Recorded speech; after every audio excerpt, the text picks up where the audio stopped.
بسم اللہ الرحمن الرحیم۔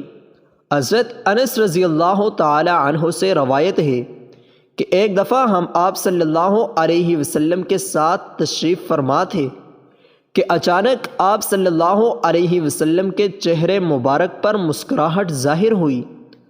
حضرت عمر رضی اللہ تعالی عنہ نے پوچھا، یا رسول اللہ کہ کون سی چیز مسکراہٹ کا سبب بنی؟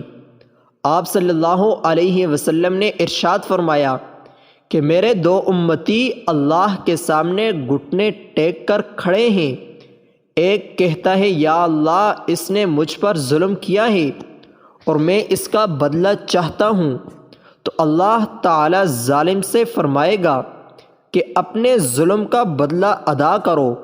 ظالم کہے گا کہ میرے پاس تو اب کوئی نیکی ہی نہیں بچی کہ اس سے میں اپنے ظلم کا بدلہ ادا کروں۔ پھر طلب انتقام مظلوم کہے گا، اے اللہ میرے گناہوں کا بوجھ اس کے اوپر ڈال دے۔ حضرت انس رضی اللہ تعالی عنہ فرماتے ہیں کہ آپ صلی اللہ علیہ وسلم یہ کہتے ہوئے ابدیدہ ہو گئے اور فرمانے لگے کہ وہ دن بہت سخت ہوگا اور لوگ اس بات کی حاجت مند ہوں گے کہ اپنے گناہوں کا بوجھ دوسروں پر ڈال دیں۔ پھر اللہ تعالیٰ اس مظلوم سے کہے گا کہ جنت کی طرف دیکھ، تو وہ جب جنت کی طرف اپنی نظر دوڑائے گا اور یکدم بول اٹھے گا، یا اللہ اس میں تو سونے چاندی کے محل ہیں جو موتیوں سے بنے ہوئے ہیں، کیا یہ کسی نبی، صدیق اور شہداء کے ہیں؟ اللہ تعالیٰ فرمائے گا کہ جو اس کی قیمت ادا کرے گا یہ اس کو دے دیے جائیں گے۔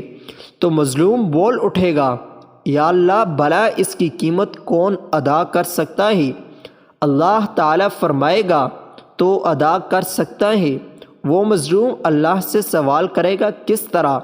اللہ تعالیٰ اس سے فرمائے گا، اس کی قیمت یہ ہے کہ تو اپنے اس بھائی کو معاف کر دیں۔ وہ بولے گا، یا اللہ میں نے معاف کیا۔ پھر اللہ تعالیٰ ان دونوں سے فرمائے گا، تم دونوں بھائی ایک دوسرے کا ہاتھ تھامے جنت میں داخل ہو جاؤ۔ اس کے بعد سرور کونین آپ صلی اللہ علیہ وسلم نے ارشاد فرمایا کہ اے لوگو تم آپس میں ایک دوسرے کے درمیان صلح کرواؤ، کیونکہ آخرت میں اللہ تعالیٰ بھی مومنین کے درمیان صلح فرمائے گا۔